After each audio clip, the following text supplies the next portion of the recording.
You ask Tiger to solve. This deals with linear equations with one unknown.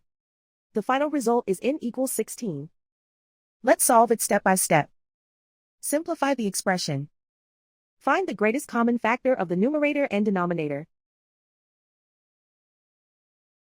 Factor out and cancel the greatest common factor. Isolate the n. Multiply both sides by 4.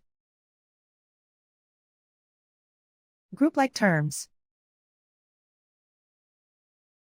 Multiply the coefficients. Simplify the fraction. Simplify the arithmetic. And so the final result is n equals 16.